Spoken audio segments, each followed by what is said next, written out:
जय हिंद साथियों। इस वक्त हम मैक्सिवल हॉस्पिटल में मौजूद हैं और ये हॉस्पिटल भी कुछ दिन पहले इसका उद्घाटन जो है लालगंज के जो एसडीएम थे एसएन त्रिपाठी द्वारा किया गया। और ये हॉस्पिटल आजमगढ़ ज़िले की लालगंज तहसील में आता है NH 233 पर।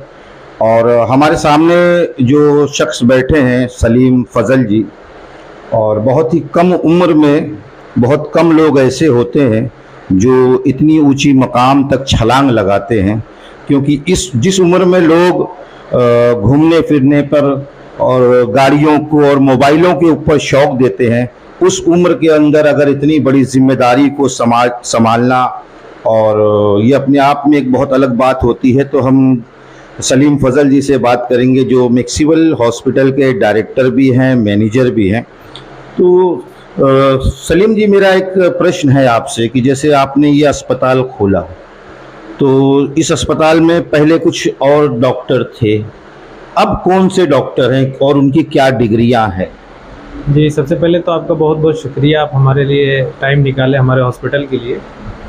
और इस हॉस्पिटल में जो हमारे पास डॉक्टर साहब हैं वो है doctor Upendra Singh, MD medicine है और ICU, वेंटिलेटर, क्रिटिकल केयर वो अच्छे से देखते हैं। और एक डॉक्टर हैं डॉक्टर अबू तलहा साहब, वो भी है नहीं, मार्केट में फील्ड में गए हैं, कैंप लगा है भीरा पर, तो सर वहाँ गए हैं पूरी टीम लेकर।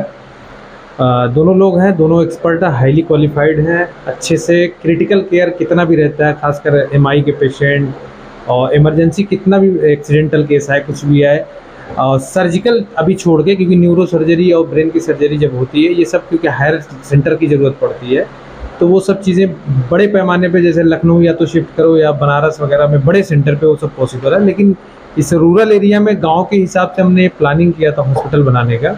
मेन मकसद यही था कि क्योंकि पुअर लोग को वहाँ सेंटर पे जाने में, क्योंकि छोटी छोटी बीमारी रहती है वो भी लोग डायग्नोस नहीं कर पाते थे, उसके लिए हमने एक प्लानिंग किया कि एक हॉस्पिटल ऐसा बना दिया जाए जो लोगों को फर्स्ट एड ट्रीटमेंट मिल सके। उसके बाद उनकी अपनी इच्छा है, अगर उनको कंटिन्यू ट्रीटमेंट करना है तो ठीक है, फिर अदरवाइज़ वो हायर सेंटर शिफ्ट हो सकते हैं। अच्छा, दूसरी चीज़ मेरी ये समझ में नहीं आता, मैंने बहुत गिने चुने ऐसे लोगों को देखा कि जिस उम्र में लोग घूमने फिरने के, खाने पीने के, गाड़ी के, मोबाइल के शौकीन होते हैं, इस उम्र में आपको अस्पताल डालने का ख्याल कैसे आया?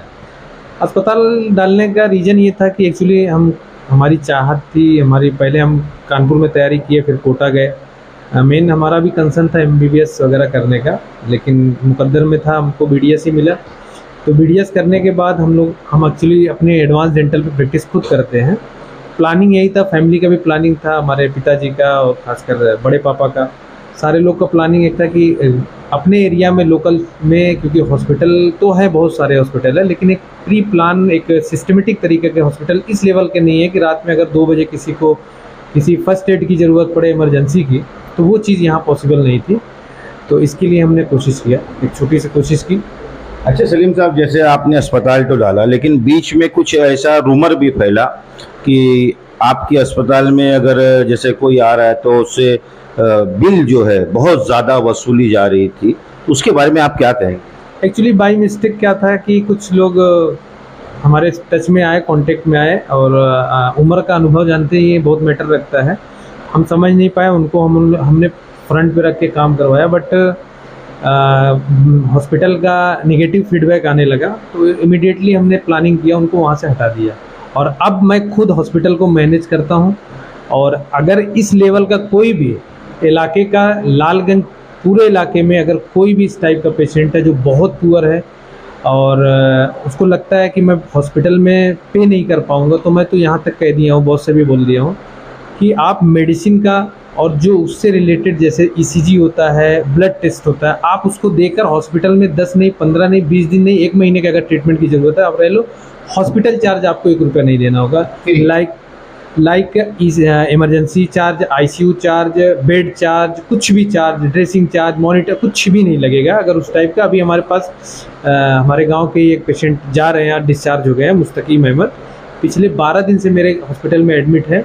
इनको हम लोगों ने बस ओनली एंड ओनली मेडिसिन पे रख के ट्रीटमेंट किया, और जिस कंडीशन में आए थे उनके गार्जियन से भी आप पूछ सकते हैं, और आज जब जा रहे हैं तो उनकी कंडीशन आप देख सकते हैं। नहीं, वो तो मैंने बाहर देखा कि वो अच्छी कंडीशन में, क्योंकि जब आए थे तो उनके बचने के चांसेस यानी 90% नहीं थे। 99% उनका, क्योंकि उनको लंग्स प्रॉब्लम और सबसे ज़्यादा लीवर उनका फेल्योर में था, लीवर यानी सिरोसिस। 1% चांसेस था। एकदम से वो फेल्योर में थे, लेकिन हम लोगों ने उनके गार्जियन को एक्सप्लेन किया कि इनकी कंडीशन ना के बराबर है, फिर भी हम लोग ट्रीटमेंट कर रहे हैं, अगर आप एग्री हैं तो। बोले सर करिए, बाकी ऊपर वाले की है मर्जी जो होगी। तो हम लोगों ने शुरू किया, अंततः रिजल्ट अच्छा रहा है। आज वो क्योर हो चुके हैं। हल्का फुल्का उनको सेलुलाइटिस हो गया था, तो लास्ट में उनको पैर में हल्का इन्फेक्शन रह गया, तो वो मेडिसिन से क्योर हो जाएंगे। अच्छा डॉक्टर साहब, जैसे आपने अभी कहा कि अगर कोई गरीब है, पैसा नहीं भर सकता, उसके लिए मेडिसिन और टेस्ट का जो है वो चार्ज रहेगा, बाकी सारी चीज़ें फ्री।